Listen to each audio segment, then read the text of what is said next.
They called it, they called it,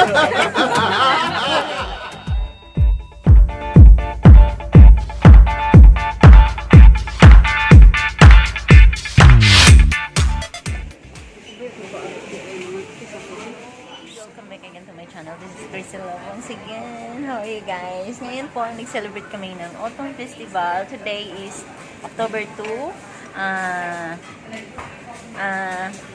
Diba mooncake? It's all about the mooncake. Yun kung pinakita kanina sa inyo. It's another kind of mooncake po na they called it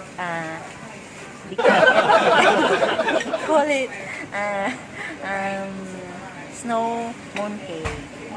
Mamaya papakita ko po sa inyo kung ano pong meron sa loob. Pero hindi po lahat siguro kasi ang dami. Hindi ko makain lahat. So, mag-breakfast muna kami sa celebration ng Autumn Festival. This is my friend. This is my friend. Happy breakfast! Tayo. Breakfast pala. Hindi namin handa ko. Pagkain, no? See you later. Happy Autumn Festival. Mooncake. Thanks for the sponsor. Sa mooncake. So yummy. Hi babe. Thank you sa sa mooncake. Uy. Hello. Happy Mooncake Festival. Mooncake Festival, Oh. Woman siguro na. Basta. Filipino bitaw ta. Kasabot na sila.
Once again, ngayon po ipapakita ko po sa inyo ang pinaka-original talaga na mooncake ng Hong Kong people.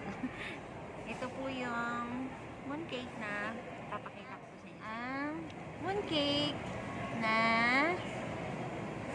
papakita ko sa inyo. Kakainin pa natin ang mooncake natin kung anong nasa loob. Ayan, naka-slice na po yan siya para po ready na makita ninyo. Look at that. Ang sarap po, di ba? Tsura pa lang, masarap na. Wow. Look at this. Super sarap. Guys, ito po yung original mooncake ng mga check dito sa Hong Kong. Yan. Nagkakainin po natin. Pwede po siya sa kape, sa milk tea, pero usually, pinakain po nila ito sa mga tea. Yung pure tea lang po na Chinese tea. Yan po.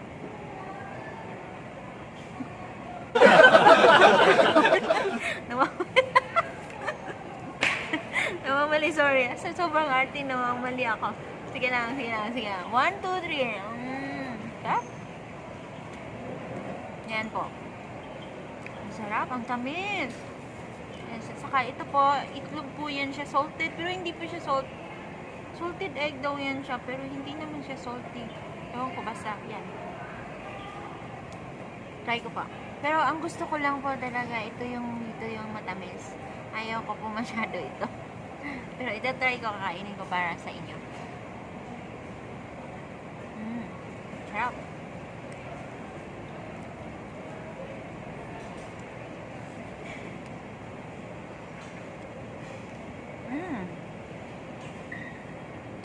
Wag, tsaka bawal po ito ng isang kain lang ha, kasi nakaka-high blood po ito. Kaya, sa konti-konti lang, okay na. Alam nyo, sa isang ganito, isang buong pamilya na ang kakain ito. Sa kaliit nito. Kaya, ano kasi siya, may itlog. Yung ano niya, loob dito. Inuman natin ng milk tea. By the way, ang ano ko ngayon, ang place ko, nandito po ako ngayon sa canteen ng University of Hong Kong. So, thank you guys for watching. Yan po ang mag-share ko po about Mooncake po Festival ng Incheck dito sa Hong Kong. Yan po yung sinasabi nilang Mooncake. Yan. Maraming salamat sa pagnunood. Please like and subscribe my YouTube channel, Chrissy Love Vlogs. Thank you so much. Like and subscribe. Bye. See you next video.